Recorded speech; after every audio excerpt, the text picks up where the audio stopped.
काँग्रेस आमदार सतेज पाटलांनी हर्षल पाटील कुटुंबियांची भेट घेत केलं सांत्वन।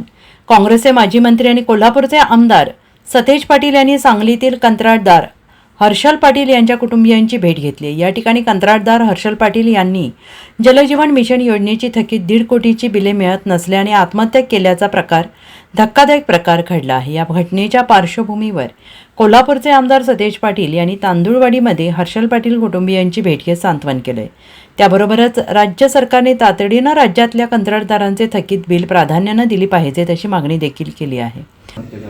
हर्षल हा अत्यंत उत्कृष्ट तरुण होता आणि अत्यंत माझे ऋतुराजचे अत्यंत चांगले संबंध त्याच्याशी होते।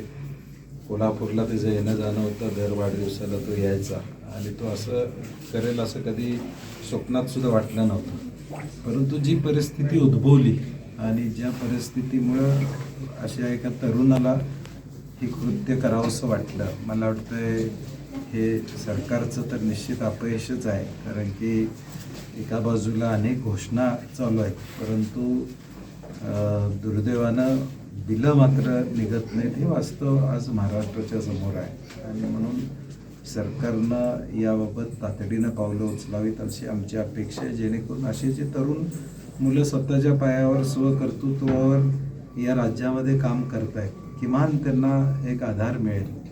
एका बाजूला नोकरीची कमतरता, दुसऱ्या बाजूला कामं करून पोट भरतायत, संसार करतायत। अशांचं आता परिस्थिती घरची त्याची बघितलं तर लक्षात येईल, सगळं घर उघड्यावर पडले अशी परिस्थिती आहे। विरोधी पक्ष काय भूमिका ठेवेल आता या अशा सगळ्या? हा दुःखद प्रसंग आहे। यामध्ये कुठलंही राजकारण न करता शासनानं तातडीनं पावलं उचलावी। किमान आत्ता बजेटरी तरतूद केलेली आहे, त्यातून ही बिलं भागवावीत। किमान कोणी 5 लाखाची, कोणी 10 लाखाची, कोणी 50 लाखाची कामं केलेली आहेत, कर्ज काढून कामं केलेली आहेत। अशा परिस्थितीत किमान आत्ता या सगळ्यांची 100% राज्यातल्या लोकांची बिलं दिली गेली तर किमान त्यांचं थोडं हलका हातभार लागेल त्यांच्या आयुष्याला, असं आमचं म्हणणं आहे। आणि त्यामुळे सरकारनं तातडीनं पावलं उचलून आता बजेटरी तरतुदी जी केलेल्या आहेत त्यातून ही बिलं भागवून अशा तरुणांनी कुठं असं पाऊल उचलू नये याची दक्षता घ्यावी।